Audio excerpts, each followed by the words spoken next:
verses 9 and 10. And Joshua the son of Nun was full of the spirit of wisdom, for Moses had laid his hands upon him. And the children of Israel hearkened unto him, and did as the Lord commanded Moses. And there arose not a prophet since in Israel like unto Moses, whom the Lord knew face to face.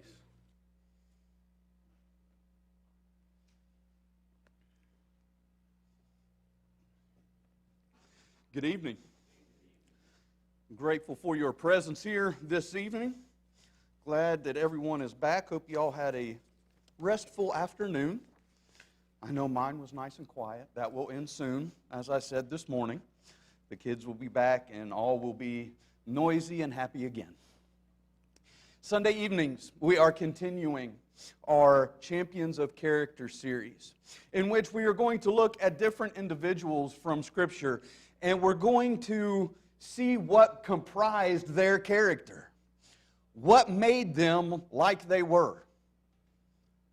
We tend to forget a lot of times when reading the Bible that it was written to and about people just as we are. Individuals that had personalities. Individuals that had problems in their lives. Individuals that looked to God for help and some who didn't. And so what we want to learn from these individuals is what is right to do. What did they do correctly that we can try to emulate in our own lives? Tonight we look at lead like Moses. Now Moses was tasked, we mentioned this morning, he was tasked by God to lead God's chosen people out of their Egyptian bondage and into their inheritance. That was his responsibility. Being given that responsibility meant that Moses had to possess certain characteristics in order to be successful.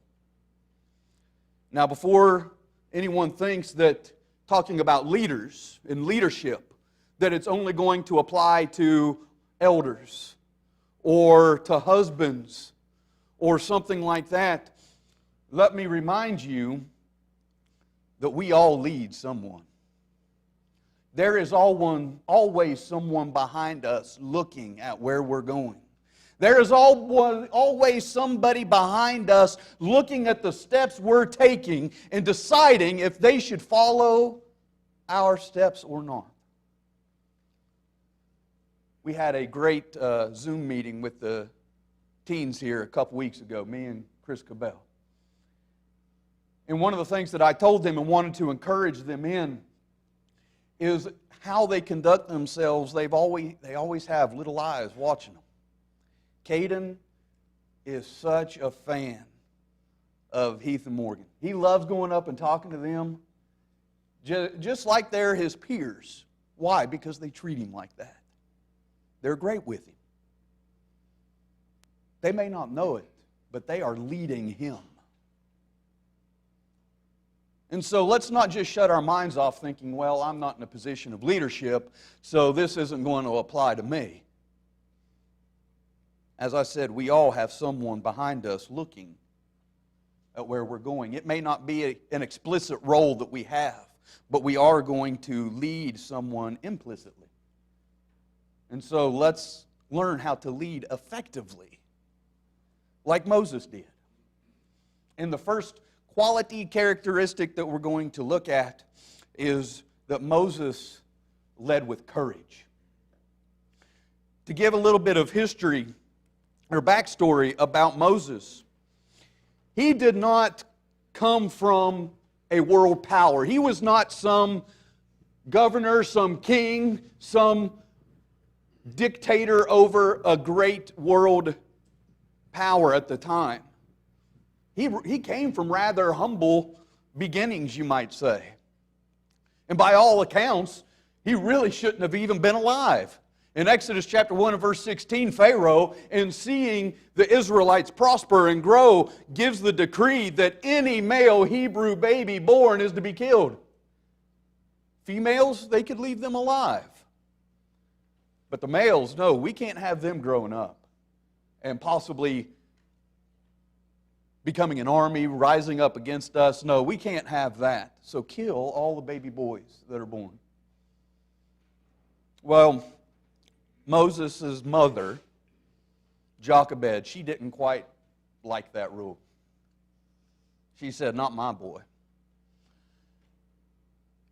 And if it means sending him away to keep him alive, he at least has a better shot. Stay here and there's no chance of him making it. And our children could tell us the story. She puts him in a basket, sends him down the river. He was spared by his mother and he was saved by the daughter of Pharaoh. Exodus, the 2nd chapter, tells us that account.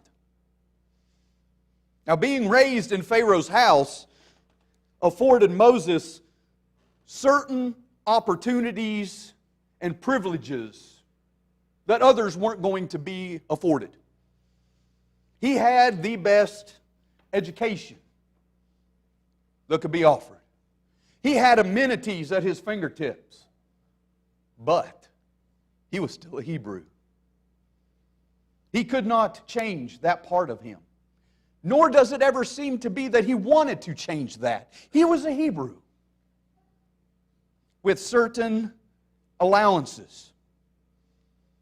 After a couple of what we'll call altercations, Moses finds it necessary to leave Egypt for a while. Get out of town. He goes to Midian. He becomes a shepherd. It is at this point that God appears to Moses. Moses' life can be divided into 3 categories, if you will. He spent 40 years in Egypt, 40 years as a shepherd in Midian, and then 40 years leading the people. So it is within this second 40-year period that God appears to Moses. And when God first appeared to him, he kind of balked at the idea of being a leader, didn't he? You can look in Exodus chapter 3, beginning in verse 11, and going all the way through chapter 4 and verse 13, Moses is coming up with reasons why he shouldn't be chosen to lead God's people.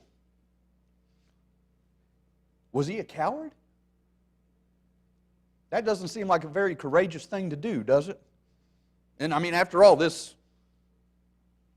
topic or section that we're looking at is he led with courage. Well, it seems like he's trying to wiggle out of it, doesn't it? Now, remember what is said about Moses in Numbers chapter 12 and verse 3. It says, now, the man Moses was very humble. He was very humble, more than all the men who were on the face of the earth. You see, Moses was not a coward. But Moses figured there must be somebody more qualified than me to do this.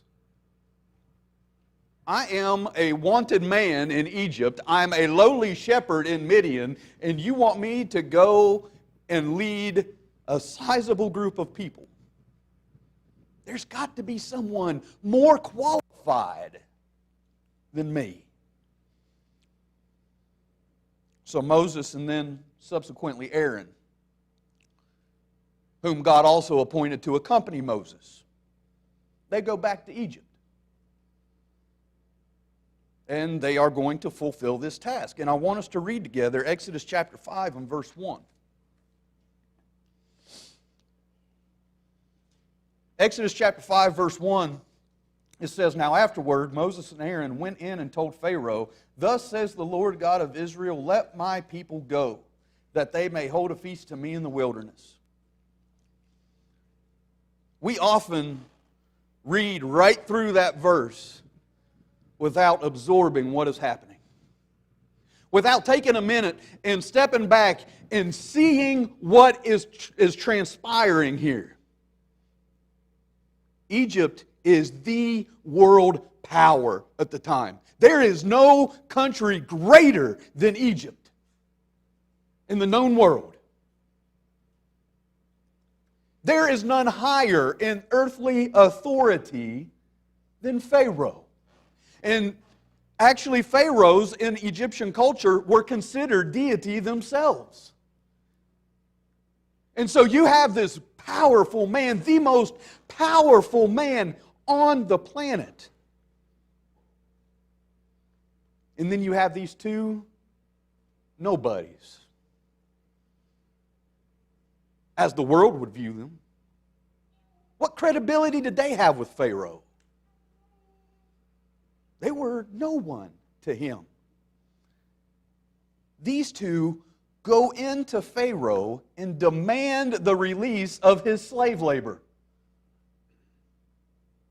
What did Pharaoh have the Israelites doing for him at the time? Building, right? Making bricks. And as you continue to read through the book of Exodus, you can see that after the plague started, that Pharaoh would lay extra burdens on them. He made it harder on them. They were a bunch of masons for Pharaoh, is what they were. And these two men go into the presence of Pharaoh and say, "You let these people go." That takes what we would call intestinal fortitude. It takes guts. You see, Moses was not a cowardly man. Moses was humble. But when it came time to fulfill his responsibility, he walked up to Pharaoh and he said, "God tells you to let his people go." That takes courage, my friends. Many things we face in our own lives will appear greater than us. Many things that we face will cause our legs to tremble and our resolve to weaken, but we must display courage.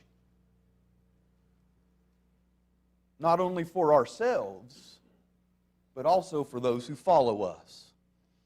Because who was watching Moses? Israel was watching. He had gone to them first and said, "This is the plan, this is what God wants us to do, and we're going to do it." And Israel was happy about that. They didn't want to be slaves anymore. They were ready to leave. All right, we are in on this. And now you see Moses and Aaron walking into the palace there in Egypt, going before Pharaoh. Do you think there may have been some of the Israelites saying, "This isn't going to end well. There's no way he's going to be able to pull this off"? It took courage for Moses to stand before the most powerful man in the world and stand up for God.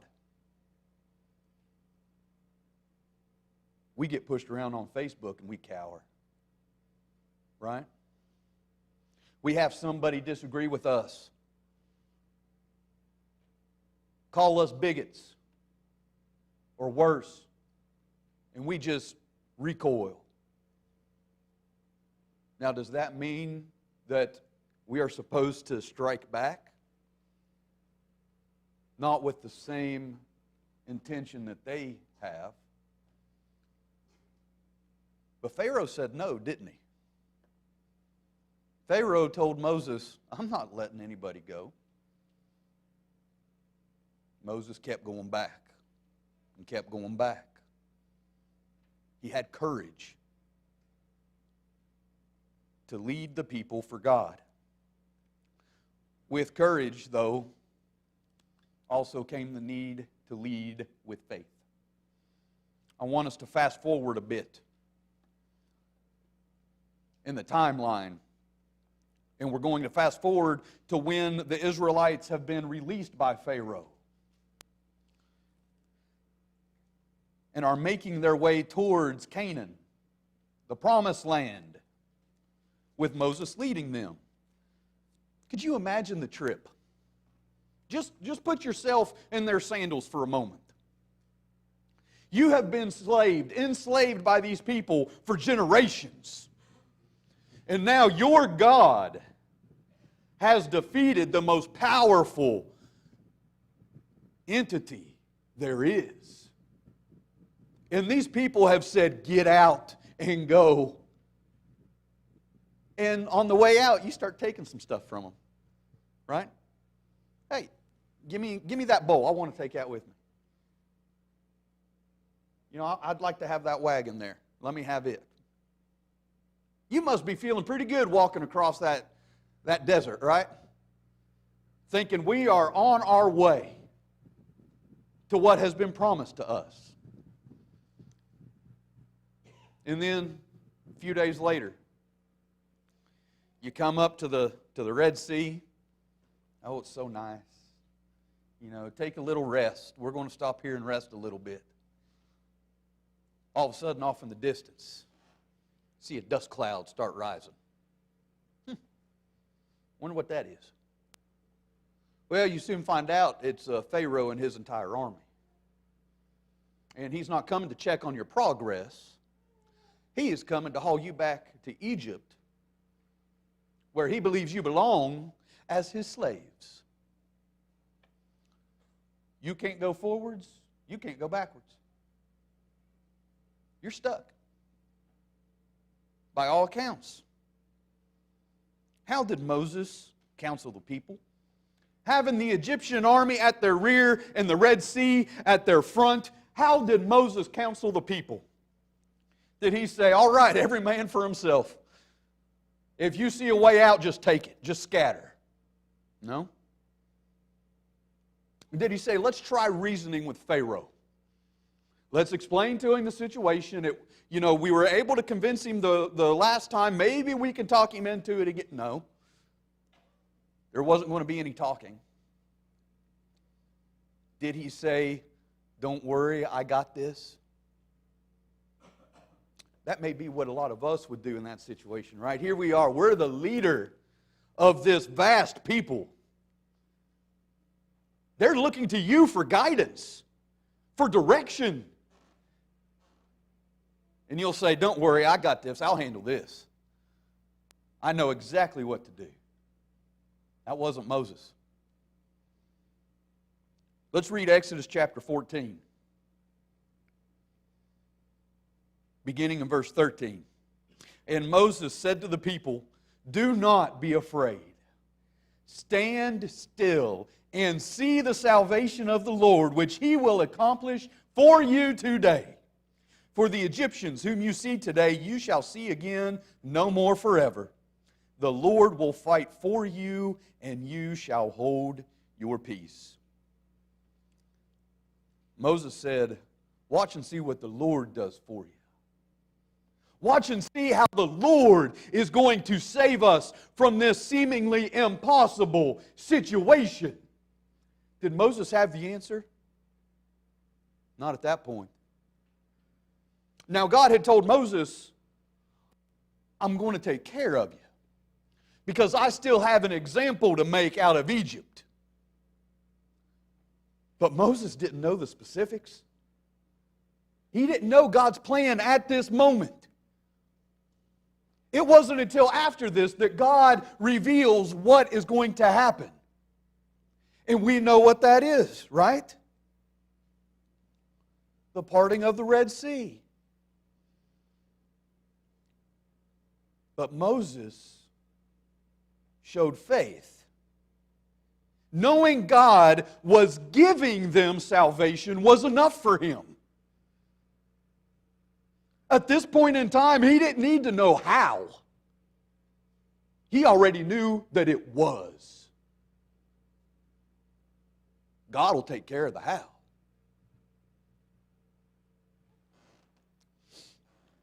We claim to have faith a lot, don't we?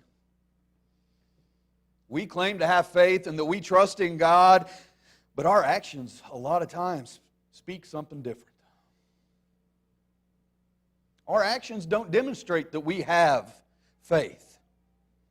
Oh, sure, we may ask God for help. We may say, I don't know what to do in this, but then we want to approve the method before He acts. Because we have it in our head how we want things to go. We've already played out the scenario. And we want to see the ending that we perceive it should be. And get there the way we think we should get there. God is not our puppet nor can we pull His strings. A lot of us think that we can, though, where we get to decide how God is going to help us. Faith says God is going to help us, and how He does it is up to Him. And in His own good time, He will take care of us. We just have to keep plugging along. Those who observe us, do they see someone that is grateful for God's help? That is grateful for His willingness to help? Or do they see somebody that's wanting to call the shots? That's wanting to dictate what is done and when it is done? And who's going to get to do it? Moses demonstrated how to lead with faith. Israel saw that. Israel saw at this moment Moses say, "Stand still and see the salvation of the Lord." That was enough. It should be enough for us in our walks to know that the salvation of the Lord is up to Him in our everyday lives.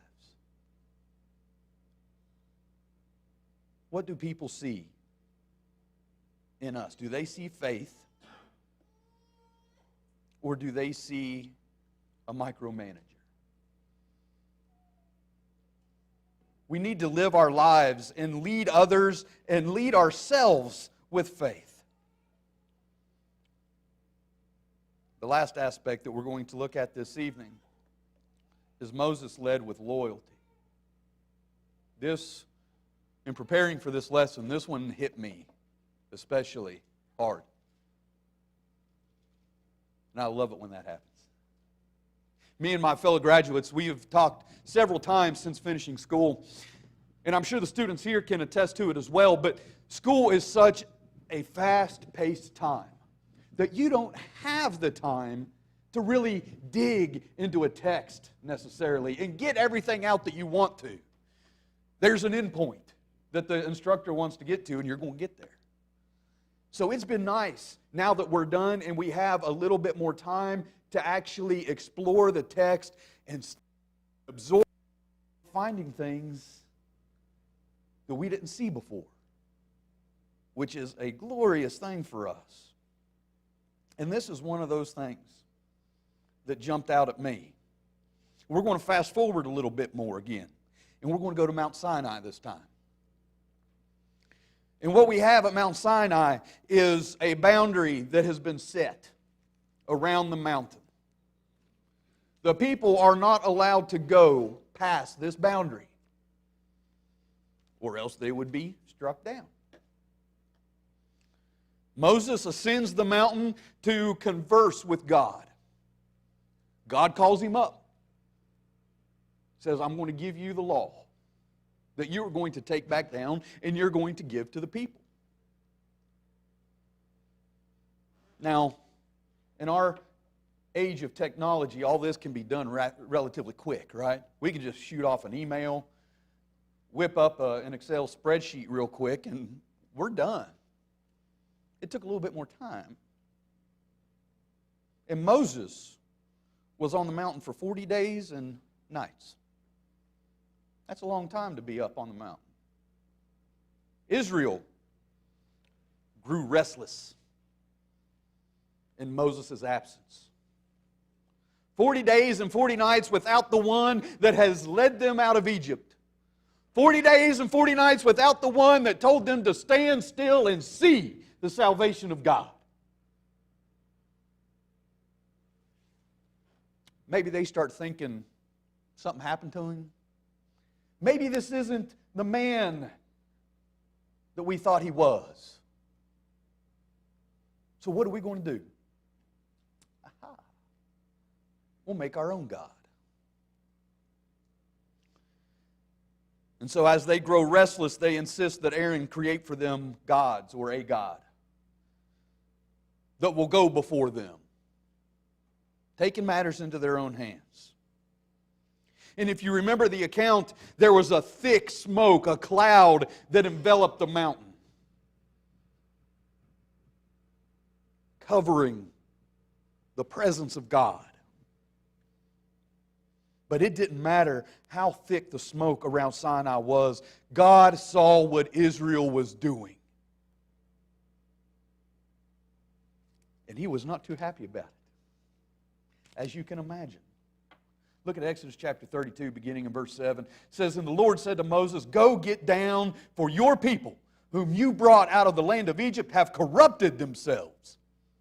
They have turned aside quickly out of the way which I commanded them. They have made themselves a molded calf and worshipped it and sacrificed to it and said, This is your God, O Israel, that brought you out of the land of Egypt.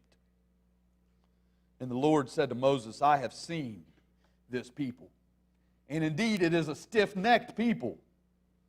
Now therefore let me alone, that my wrath may burn hot against them, and I may consume them." I want to stop there for just a moment. We're going to finish that verse. But I want us to get the full feel of what God is feeling at this moment.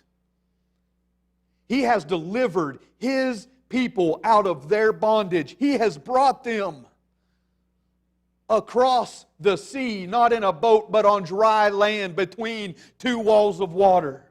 He has fed them. He has provided for them in their journey. And they say, we're going to make us a golden cow. And we're going to call it our God. And we're going to say that it brought us out of Egypt. And we're going to do whatever it tells us to do. What a slap in the face to the God of heaven. For them to take that attitude, to turn their backs on God like they did. God says, that's it. I'm going to consume them. What happens when you consume something? I had a very delicious piece of cake this afternoon. Oh, I consumed it. There wasn't anything left. Same thought process here. God consuming Israel meant there would be nothing left of Israel. They would be gone. And God tells Moses, let's look at the very end of verse 10 now. "And I will make of you a great nation." That doesn't sound too bad, does it, Moses? He's exempt from this consuming wrath of God. God says, you sit there on that rock for just a little bit. I'm going to go down here. I'm going to take care of these people. And then I'm going to take you and raise up a great people from you. If that had been one of us, don't you think we may have puffed our chests up a little bit? Why, thank you, God. I appreciate that. You're right. They are a bunch of rebellious no-goods. You have every right to destroy them. And I'll lead your new people. What would have happened if Moses had said, go for it? I mean, God said, I'm going to destroy them and I will make a great nation out of you. What if Moses had agreed? But that wasn't his nature. On the surface, it may seem as if Moses was showing loyalty to Israel. Let's read what he told God. In Exodus 32, beginning in verse 11, he said, "Then Moses pleaded with the Lord his God and said, Lord, why does your wrath burn hot against your people whom you have brought out of the land of Egypt with great power and with a mighty hand? Why should the Egyptians speak and say, He brought them out to harm them, to kill them in the mountains, and to consume them from the face of the earth? Turn from your fierce wrath and relent from this harm to your people. Remember, verse 13, Abraham, Isaac, and Israel, your servants, to whom you swore by your own self, and said to them, I will multiply your descendants as the stars of heaven. And all this land that I have spoken of I give to your descendants, and they shall inherit it forever. You read that and you think, Moses is doing a good job of standing up for Israel. He's doing a good job of saying, look, you made a promise to them, and you need to keep it. You told them about this great inheritance they would have.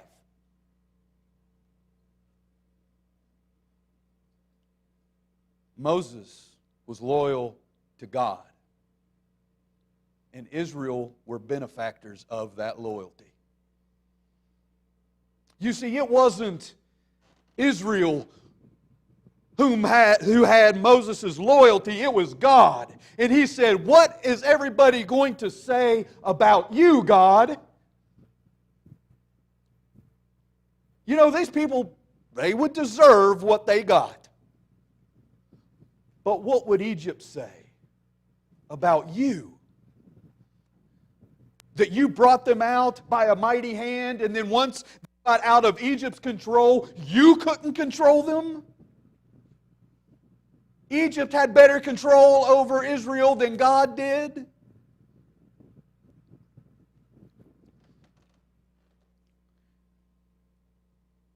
In his loyalty to God, I want to emphasize this again, Israel was a benefactor. It may be hard to see given the punishment that followed. Once Moses goes down the mountain and he sees firsthand, he witnesses just the ridiculousness that's going on.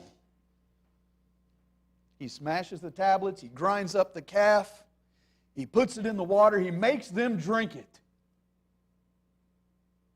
I was telling this story to my kids, and Caden goes, ew, what would that taste like?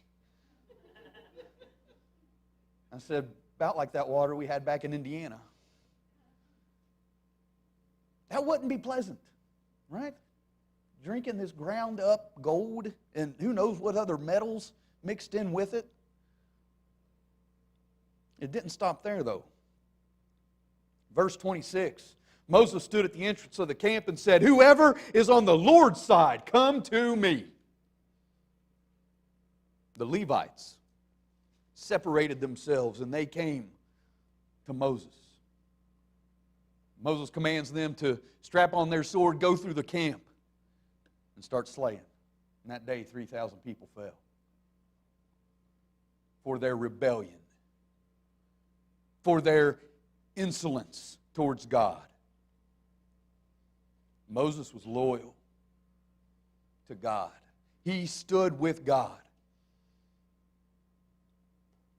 and said, I want you to consider the ramifications this will have on you.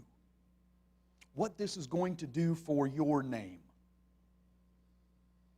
In our own lives, we can take the path of prosperity and popularity when it comes to religion, but the gospel is not a commodity to be traded. How many of these televangelists do we see that make millions upon millions in telling people what they want to hear? They're popular because people like the message. They want the prosperity because their pockets are getting fat off of the hardships of others. Loyalty is a trait that money cannot buy. Moses was offered a fresh start. If God had gone through with this and eradicated Israel, that would have been the end of the promise made to Abraham. His line would have stopped there. And a new line would have begun with Moses. Moses turned his back on that. And he said, no, God. It's not about making a great nation out of me. It's about upholding your name. If loyalty is a trait that money cannot buy, if it can be bought, let me put it that way. If loyalty can be bought, then it's always going to be sold to the highest bidder. There's always going to be somebody come along with deeper pockets than you that's going to be able to take those who are loyal away from you. because they were loyal to the money, not to the master. Moses said, it doesn't matter. Make a great nation out of me? No. No, sir. These are your people that you made a promise to, and I encourage you to keep it. Moses undoubtedly knew the stiff-necked traits that Israel possessed. God wasn't wrong in his assessment, was he? Moses knew that. He knew that he was still going to be responsible for a people that didn't like to listen. A people that would go their own way. But he was willing to endure because of his loyalty to God. Do others see loyalty in us towards God? That we will not budge from what God has revealed and will defend it against all else. Loyalty takes courage. And in many times it takes faith. Because we can't see what's going to happen down the road.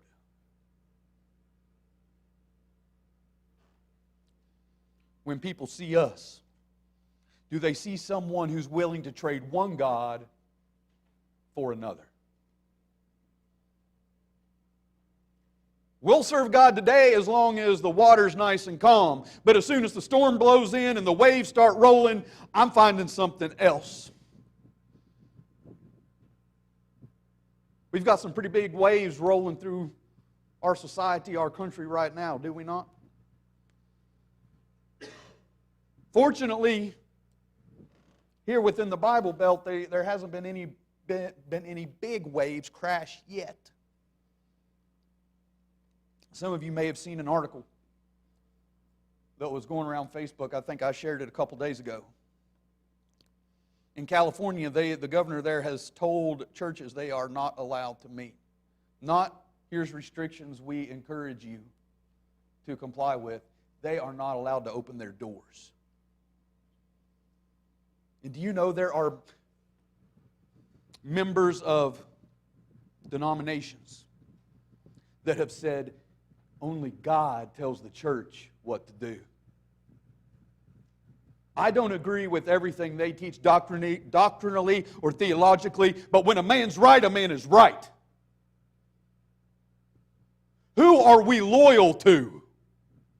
Are we loyal to God and what He expects of us, or are we loyal to whoever is pushing us? I hope and pray that we don't have to make that kind of decision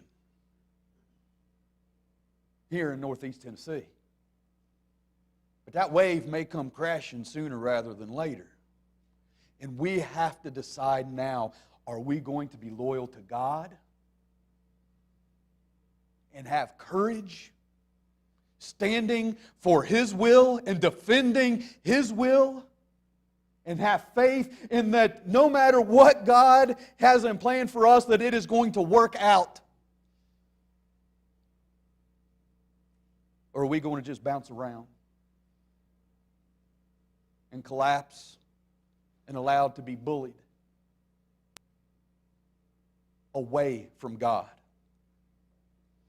Leading can be difficult. People are stubborn and obnoxious, aren't they? A lot of times, it's not so much about leading sheep as it is pulling the donkey. That's the nature of people. But we still have a responsibility to lead effectively. And even if we are not in an explicit role such as Moses, where you are up front literally carrying the staff, leading the people, we all have people following us. And it's imperative that we conduct ourselves as Moses conducted himself, leading with courage, with faith, and with loyalty. That's the only way we're going to survive from one generation to the next. How many of you have seen the church decline in the last 15 years? 10 years? It's because we have people that aren't willing to be loyal to God, that aren't willing to have courage. And their faith is not rooted in God. Let's not be those people.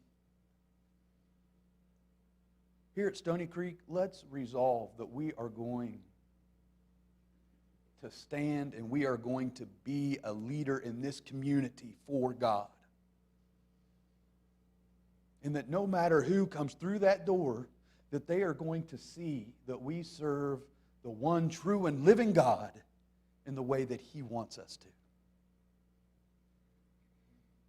In doing so, we're going to be able to lead more people to God's salvation. That's what this is all about ultimately, right? The Great Commission that was given was not given to me to preach to you. It was given to us to preach to them.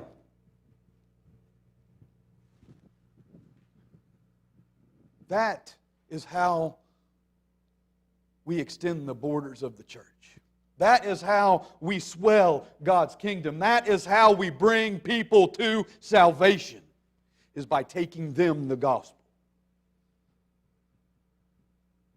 And when we do, we can introduce them to how God has organized salvation, how He has set forth the plan for their own souls to be saved.